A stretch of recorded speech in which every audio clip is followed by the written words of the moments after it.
Hi, this is Eileen. Um, these are little clips and pictures of the Tell Us Spark How to Make a Monster exhibit that I went to. Um, it was actually really fun. I really enjoyed it. Um, there was a million kids running around having a great time, and I was just enjoying how to make your own monster. Um, This little clip that you see right there with the three dudes, the white one was actually a refrigeration unit to keep the guy cool. The second one was padding to fill out the costume, and then there was the costume itself.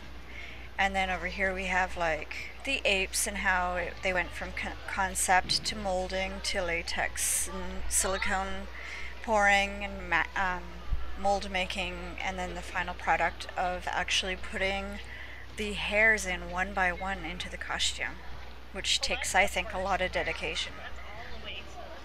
It was really, it was really fun to see this. This is the monsters from the movie Pitch Black, which is the original reason why I went to see this exhibit. Um, as you can see, they are flying and dying. Um, these were amazingly detailed. I wish I could have gotten better pictures of these. Um, the claws and the guts and like the individual lines on the actual claws and paws were amazing. And the guts that you're about to see, you were actually allowed to touch them and they felt squishy and gross, which I guess is what guts are supposed to feel like. This is the Gill Man, and this is the designs that they went through and how they went through storyboards and latex, and then painting, and then base painting, and then actual detail work. This is a lizard of some kind, or dinosaur rather, and this is their animatronics here. That the kids are having really lots of fun, lots and lots of fun, pulling levers and pushing buttons and stuff to make the monsters move. Or, and there's Dad doing it for the little girl. This is actually what it looks like when the kids are pushing the four buttons. One is for the head, one is for the jaw, one is for the eye, and one is for the arm.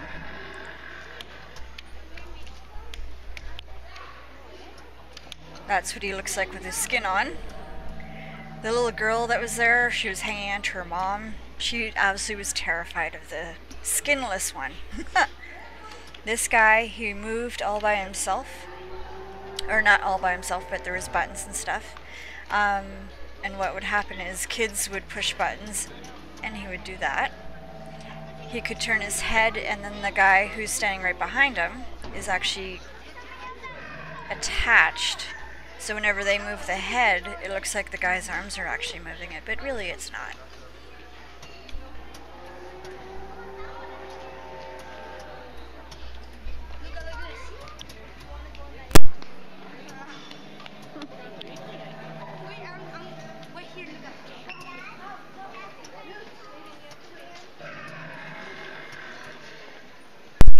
And that always sounded like a giant burp to me.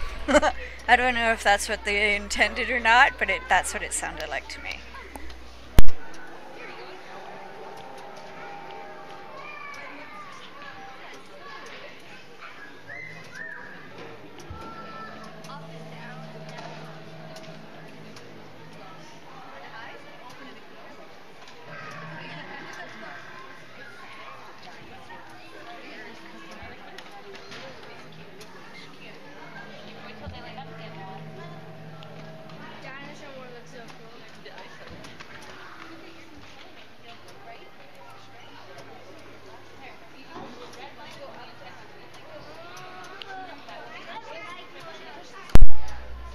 I was always curious if that tongue was attached to a wire or not, or if it just flopped around in there. But that was a really cool part of the exhibit. These are mermaid tails that I never actually got a video of them moving, but they were really neat. This is what it looks like inside a wolf man's head. and that's kind of like the latex parts of it. This is the actual Wolfman.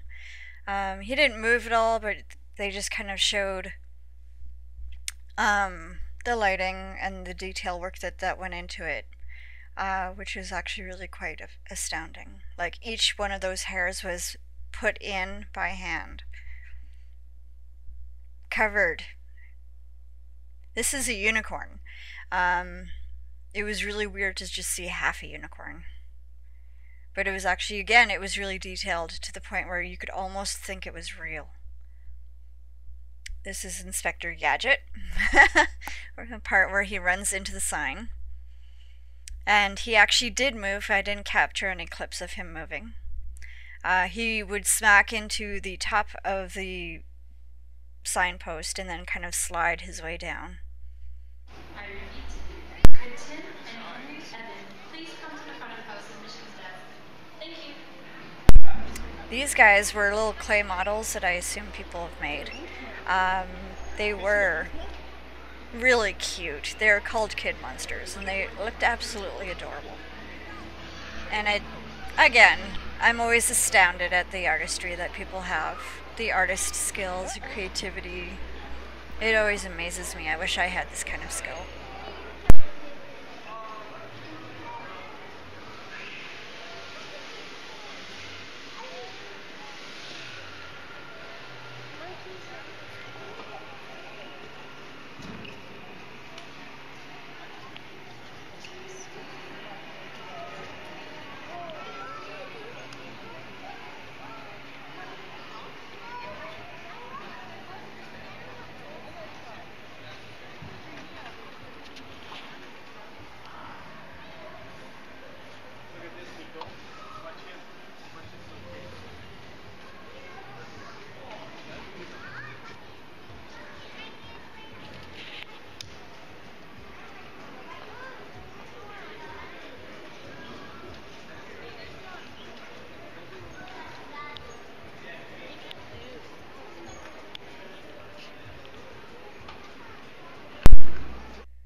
This guy is called the Snowman.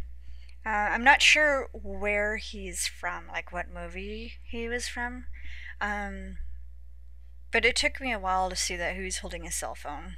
And it wasn't until I actually saw it that I started taking pictures of him holding the cell phone.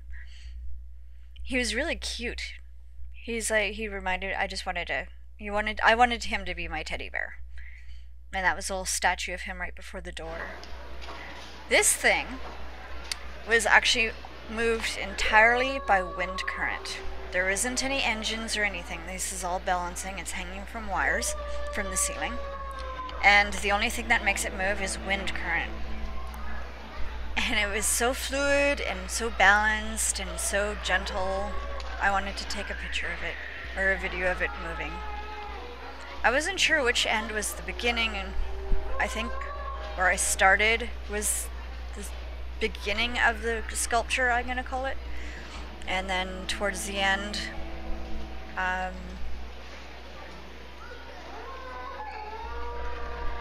it has, I want to call a head, I'm not sure.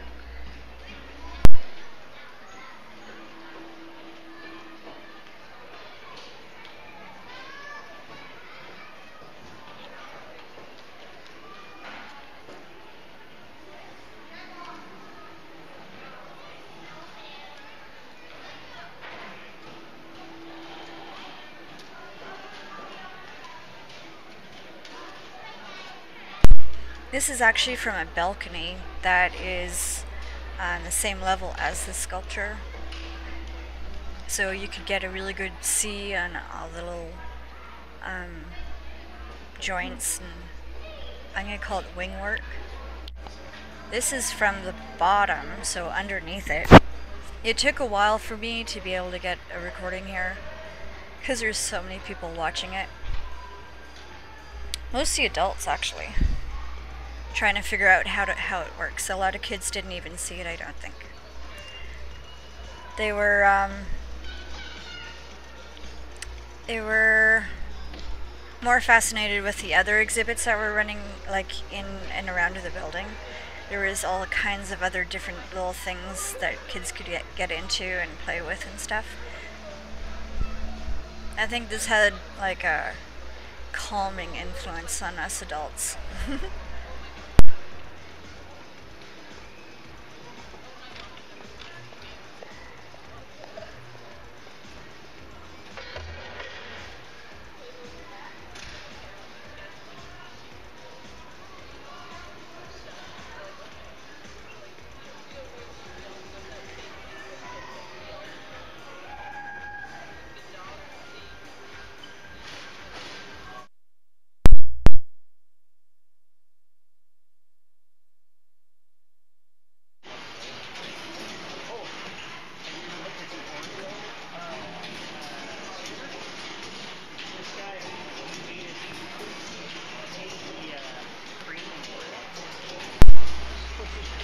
And these guys actually reminded me of a movie called Fracture. I think that's the movie it was. It had Anthony Hopkins in it. And at the very beginning of the movie, he was actually watching something like this happen. These are actually really nice and really complicated, actually. Like that one was one all into itself. Perpetual motion it reminded me of. And this one actually used a clever use of spirals as an elevator to get those little balls to the very top, where then gravity would take place. And it was... Have you ever wanted to make one of these when you were a kid? Kind of like those dominoes. Everyone wanted to make those dominoes fall, but they wanted something elaborate. This was really, really elaborate.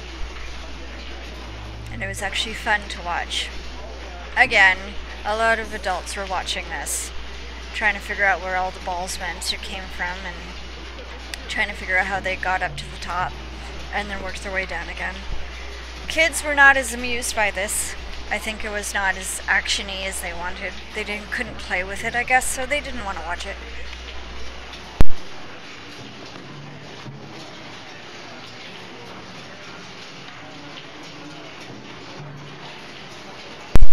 The drumming that you hear in the background is actually, there's these solar panels along a wall, I want to say. I never got a clip of it, I kind of wish I had. And what you would do is,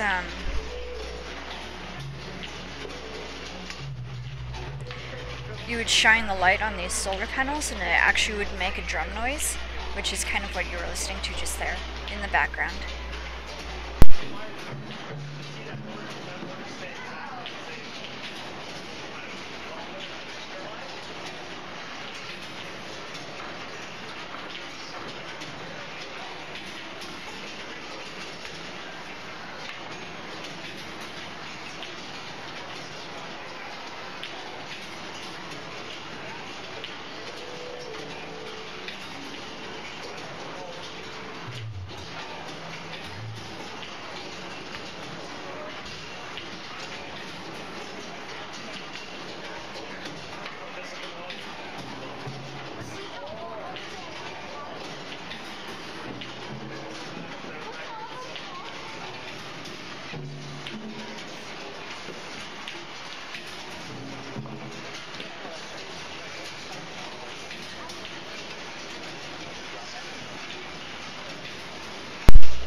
So the whole entire Spark Center is really based around kids, kids learning about how things work and engineering and the human body and all sorts of good stuff. So as an educational center, it really was amazing.